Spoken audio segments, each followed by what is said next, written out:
Bien, maintenant nous allons donc importer un bus sous forme d'objet 3D dans cette image. Donc pour cela, nous allons utiliser le site dmi3d.net qui comporte des modèles gratuits de véhicules au format Lightwave, LWO, Lightwave Object. Et ça tombe bien puisque CIMA 4D importe de manière tout à fait remarquable les points LWO. Donc j'ai choisi ce petit bus ici, euh, gentiment modélisé par notre ami Marsupilami, si je me rappelle bien. Euh, touc, Marsupi, oui, voilà. Voilà, et merci à lui. Donc c'est un site d'ailleurs que je vous recommande. Ce sont des objets au format Lightwave, mais en fait vous pouvez sans problème les importer dans CIMA 4D. Je suis en train de me répéter, ce qui est normal vu mon âge avancé. Donc on télécharge le fichier qui se présente sous la forme d'une archive que vous désarchivez bien sûr dans un dossier, en fait en respectant le dossier. Pourquoi? Parce qu'en fait il est composé à la fois d'un fichier 3D, le LWO, donc ce qu'on appelle vraiment le mesh, hein, les polygones, et d'un ensemble de textures qu'on retrouvera sur l'objet mappé. Donc là, sans doute quelque chose pour faire le tissu, l'enseigne, c'est très précis, les marques de pneus, une trame qui va servir sur les grilles, une autre trame, et voilà. Donc, pour que tout ceci se passe bien, nous devons faire un petit tri dans Cinema 4D, c'est-à-dire qu'en fait, il faut réunir les textures dans le dossier texture qu'on utilise. Donc si vous avez mis votre image de Macon ici dans un dossier texte, il faut vous regroupiez ces textures dans le dossier voilà, qui convient. Donc, pour cela, je vais donc faire bouger, on pourrait faire un sous-dossier aussi, peut-être essayer de faire un sous-dossier, voilà, texture. Voilà, donc dans texture, je retrouve mon dossier de bus, et par contre, je vais sortir le LWO de ce dossier. Voilà. Voilà, faut pas qu'il soit au même endroit. Donc, il y a toujours un dossier texture et dedans, vous organisez comme vous voulez vos textures, mais tout doit être dans un dossier texte. TEX. Voilà, ça c'est la constante de CIMA 4D. Et donc, on va tout de suite regarder comment importer ceci. Alors, pour cela, je ne vais pas utiliser tout de suite ma scène en import parce que je risquerai en fusion. Est-ce qu'il va falloir peut-être que je fasse des petits ajustements? Donc, je vais déjà importer le bus. Je vais l'ouvrir. Voilà, puis je vais régler les petits problèmes de texture qui peuvent se poser. Donc il y a une histoire de facteur d'échelle, mais comme je ne connais pas déjà l'échelle de mon mesh, je vais déjà l'importer. Vous voyez que ça s'importe très bien le Lightwave dans CIMA 4D quand on considère que c'est pas fait avec, hein, que c'est du Lightwave. Voyez, donc on retrouve très bien l'objet. On a des tout petits bugs au niveau de quelques arêtes ici. Quand on regarde les lignes, on voit qu'il est très triangularisé. Et on voit des fois il y a des petits, voilà, des petits pets comme ça. Un avantage c'est que quand on fait le rendu, vous voyez, voilà, ça va, il n'en tient pas compte. Donc ça va, il s'en sort. Donc c'est pas désagréable. Donc ce que j'expliquais tout à l'heure, c'est composé d'un énorme polygone, vous voyez, d'un énorme mesh, et dans lequel il y a des affectations directement sur des sélections de polygones. Voilà, donc si je passe en mode polygone et que je clique sur un double clic sur un triangle, je restaure une sélection. Mauvais exemple. Je prends une sélection qui se voit pas, évidemment. Voilà, donc ça c'est le bord du. Je vais prendre quelque chose qui se voit, hein. Voilà, par exemple le haut du bus. Voilà. Ici, vous voyez, on a cette partie. Cette partie, elle s'appelle body noir. Et en fait, cette texture, elle est, voilà, elle est limitée à la sélection body noir. Et du coup, effectivement, c'est le noir que j'ai ici. Vous voyez, donc c'est assez facile à comprendre. Voilà, alors le principe de cet import, maintenant, c'est de trier un petit peu les textures, vous voyez, parce qu'il a fait énormément de textures, c'est bien, elles sont nommées d'ailleurs, c'est de la bonne qualité. Je vais tout rajouter dans un dossier pour éviter de ajouter un nouveau calque, voilà, pour éviter d'avoir une scène en bazar. Donc, le bus, voilà, correspond à tout ça. Ensuite, je vais vérifier mon axe. Alors là, j'ai un petit problème, parce qu'effectivement, le bus, vous voyez, il est sous l'axe, ici. Donc ce qui signifie que si je l'importe dans une scène, il va être un petit peu enterré jusqu'à la moitié ici. Donc je vais changer l'axe du bus. Donc pour cela, je vais en mode objet ici pour vérifier la position de mon axe. Et il est là. Donc voilà, il y a déjà un petit peu au-dessus d'ailleurs. On va tout de suite le descendre. On va le mettre ici en mode axe. On va le mettre au niveau des roues. Voilà, donc vous pouvez zoomer. Si vous n'avez pas assez de place, vous pouvez cliquer sur ici, voilà, mettre le panneau en plein écran. On a aussi une petite icône pour faire ça. Bah tiens, elle a disparu. Bon bah voilà, tiens, ça m'apprendra à ouvrir ma gueule. Voilà, donc on va baisser l'axe. Voilà, essayer de le mettre au niveau des roues. Hein. Voilà, ça ne devrait pas poser plus de problèmes. On est au milieu du bus, donc très bien. On est au milieu également de ici. Tout le temps qu'on ne le fait pas rouler, ça sera parfait. Voilà, donc voilà pour le bus. On peut également s'amuser. Voilà. Bon là le rendu se passe bien, donc moi je partirais sur le principe de si ça marche on n'y touche pas. Par contre on a le problème qu'on a sur beaucoup d'imports SketchUp et Lightwave et autres. Souvent les textures de vitre, vous voyez, sont pas fameuses. Donc il suffit de les éditer. Pour cela je vais prendre tout ce qui est vitre ici. Bon, j'ai de la chance, tout est nommé, donc il n'y a aucun problème. Je vais double-cliquer sur le groupe de 4. Voilà. Je prends le groupe de 4.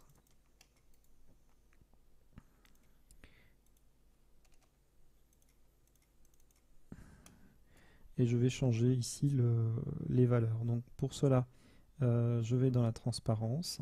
Je vais changer la transparence.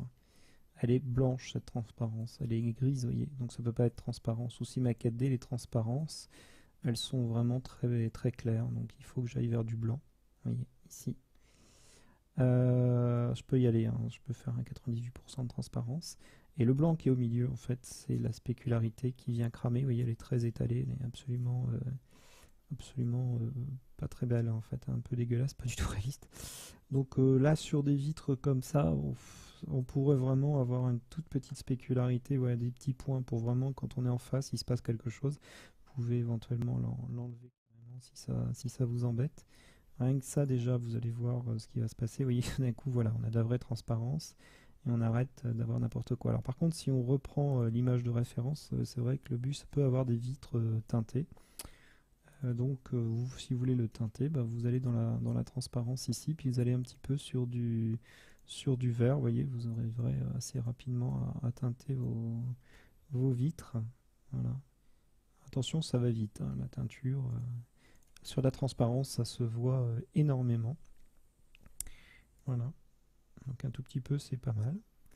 Voilà, alors comme on a un bon modèle, on a l'intérieur, parce que le problème des fois des vitres sur les voitures importées, notamment de la bibliothèque du 3D Warose de SketchUp, on a souvent des véhicules, mais il n'y a pas l'intérieur. Donc dès qu'on met les vitres transparentes, poum, on s'aperçoit qu'il n'y a pas de volant. Alors évidemment, il n'y a pas de conducteur, mais il n'y a pas de volant, il n'y a pas de siège, ça se voit et c'est pas très joli. Auquel cas, vous pouvez gruger en poussant la réflexion. Une chose qui n'a pas été poussée ici parce qu'elle est très très foncée. Donc ça, dans ces 4D, ça ne reflète pas. C'est comme presque si on n'avait rien fait. Je vous le prouve. Voilà, réflexion, vous voyez, je l'enlève, il ne se passe quasiment rien. Je vais la remettre et surtout je vais la pousser un petit peu, voilà, pour qu'on reflète quelque chose. Je vais remettre du blanc. Voilà, comme de toute façon c'est transparent aussi, voilà, ça va faire un équilibre entre les deux. Voilà. Alors ça se voit pas parce que j'ai rien à refléter, donc tout est noir autour. Bon là déjà j'ai quelque chose qui tient beaucoup plus la route. Juste une autre constante, c'est les pneus. Dans les autres logiciels, les choses doivent vraiment être beaucoup moins foncées parce que les pneus sont souvent, j'ai remarqué, très gris.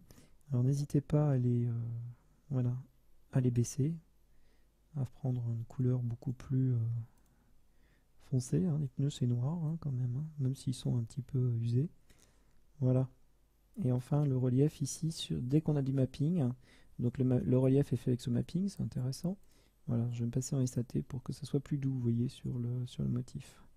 Alors, sur les sièges, ça ne va pas se voir. La plaque d'immatriculation, je vais également passer de MIP en SAT. Bon, vous voyez, là, oula, ça saute aux yeux, la qualité. Voilà, je vais vérifier, donc c'est une plaque, donc c'est bon, c'est pas un chrome. Je vais vérifier que tout se passe bien. Bon, bah, je crois que c'est pas mal. On pourrait pousser également le Citelis ici, voilà. On va un petit peu. Donc là c'est de la luminescence, très bien, il me l'a bien apporté. Alors c'est quoi C'est pourquoi? Parce que voilà, ça fait vraiment comme s'il était lumineux grâce à la luminescence. Donc il est en couleur, mais il est aussi en luminescence. On va le mettre en SAT. Voilà. Donc comme il est spécifié ici, le bleu là n'a finalement aucune importance parce qu'il ne fait absolument rien. C'est le qui est pris en compte, c'est la texture. Couleur, donc très bien, c'est la texture qui est prise en compte. Je vais améliorer également le lissage, voilà.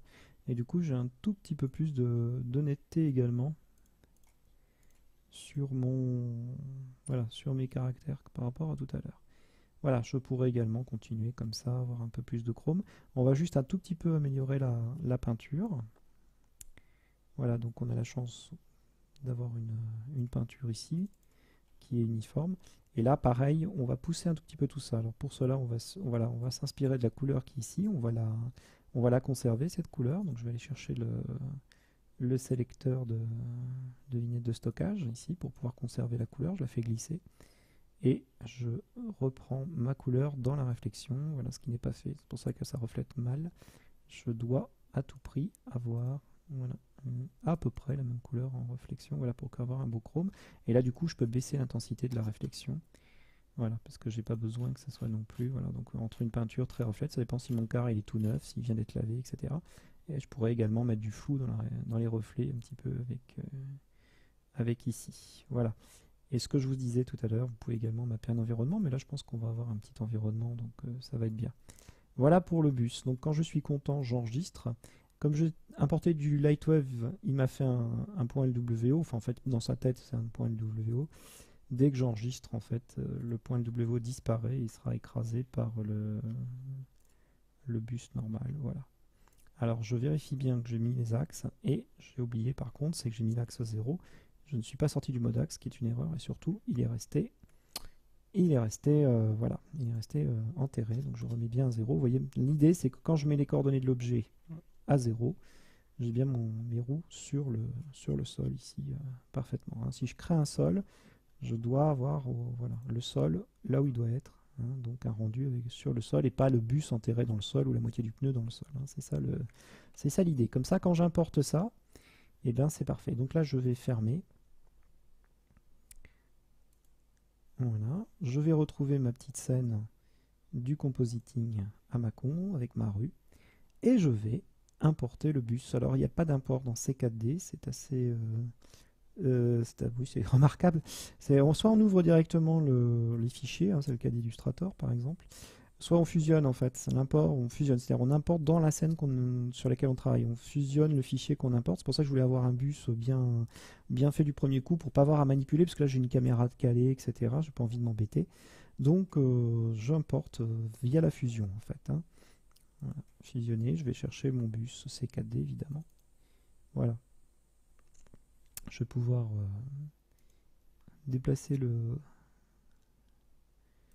petit cube ici par exemple.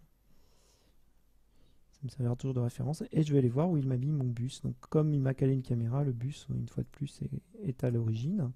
Donc il faut que je le ramène dans la scène. Voilà. Alors, il a estimé qu'il était très en hauteur. Donc on va rester sur cette hauteur. Voilà. Voilà. Donc là, on a un bus Playmobil.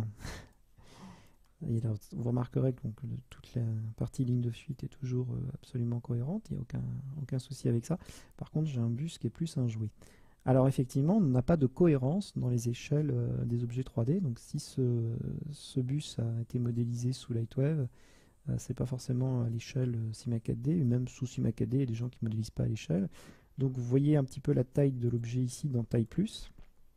Vous voyez, il fait 75 cm de large, puisque son axe ici est sur la largeur. Il fait 3 mètres de 300 cm, oui, 3 mètres de long. C'est pas beaucoup pour un bus. Voilà, donc on va essayer de trouver la hauteur du bus. Donc je pense déjà qu'en multipliant par 2, ce serait pas mal. Alors ce que vous pouvez faire, si vous arrivez à reconnaître les marques, notamment par exemple si vous avez une voiture, vous allez dans Google et vous tapez, par exemple, vous voulez savoir la hauteur de la Clio qui était sur l'image, ce qui peut être pratique. Voilà, faites attention parce qu'il y a plein de versions. Voilà. Vous tapez hauteur Clio 2 et vous trouvez rapidement des fiches techniques voilà, chez Renault, dans des sites spécialisés, etc. Vous aurez énormément d'infos sur la hauteur des véhicules. C'est le genre de choses qui est vraiment facile à trouver. Et à partir du moment où vous avez ça, forcément, voilà, vous savez qu'il fait voilà, 1,5 m, 1,420 m. C'est très facile après de calibrer les images et les échelles. Par exemple, d'ailleurs, je pourrais m'amuser ici sur la calibration caméra, à lui donner une échelle en lui donnant la hauteur de la Clio qui est là dans l'image, par exemple. Je peux le faire, rajouter une ligne. Je peux également le faire avec la signalisation au sol, puisque c'est également quelque chose d'hyper standard. C'est standardisé, je veux dire. C'est-à-dire qu'on n'a pas le droit de faire des bandes au sol n'importe comment. Vous voyez, donc là, je fais une petite ligne. Je vais lui dire que c'est Y. Voilà, et sur cette ligne, je vais, voilà, Y, je vais lui donner la hauteur. Donc là, je sais qu'une Clio, c'est à peu près 1,50 m, 148. Ça dépend des chiffres, hein, évidemment. Ça dépend aussi si le mec a bien gonflé ses pneus. Voilà. Donc des fois, ça peut aider également à recalibrer la caméra. Voilà. Ok. Voilà, donc on peut faire la même chose avec ce genre de choses. Alors maintenant, on va donc recliquer, décliquer la propriété. On va essayer de trouver la hauteur du bus Citelis et on va l'ajuster.